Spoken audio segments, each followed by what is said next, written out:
Hey guys, Dave Glover here from the Dave Glover Show on FM News Talk 97.1. I'm at Weber Chevrolet with my buddy Mike. Good to see you again, Mike. Good to be here. here. What we do here with these little video vignettes is we try to walk you through some basic maintenance and safety.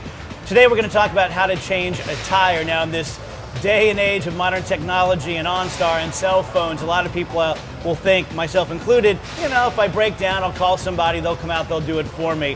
But there are places, we were just talking off the mic here, that Mike was caught in Montana one time without cell phone coverage. You need to know how to change a tire. Very basic stuff, but if you don't know how to do it, you're out there for a really long time. Oh, boy, a long time. So let's talk through the basics here. Very easy. The owner's manual is your buddy when it comes to things like this. A lot of times people don't familiarize themselves with the spare. 90% of my cars nowadays do have a space saver spare.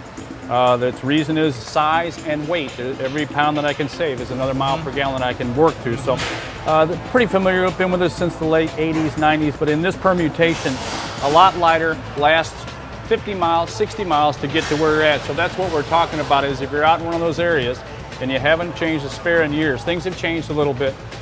Safety-wise, they have redesigned our jacks. They move rather quickly, but they have a good ratio on them, so a person of lesser strength can raise this car. The main thing is safety, safety, safety. Nobody stops. You can be out in the middle of a lone highway and somebody whiz past you. Vehicle has to be in park. Emergency brake has to be on. Flashers need to be on.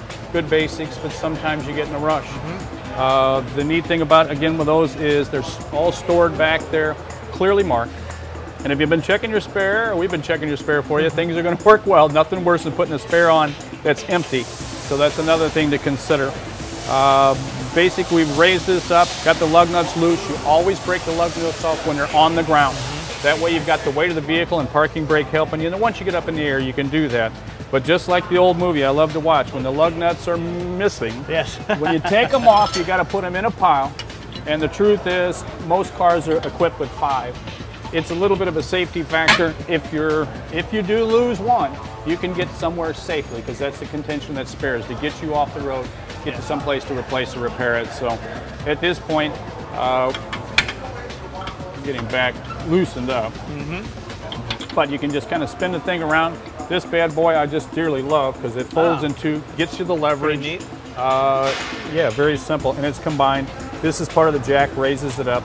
Now, is there a little notch down there for the jack? Yeah, which is really kind of different. They used to have 5 or 6 different parts.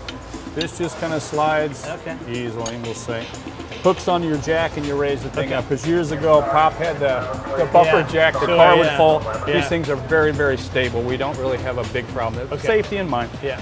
It's all contained in the trunk area. When you get done with the thing, you just throw the tire in the jack. Most places, all places, after you get a tire replaced, we'll put it back for you.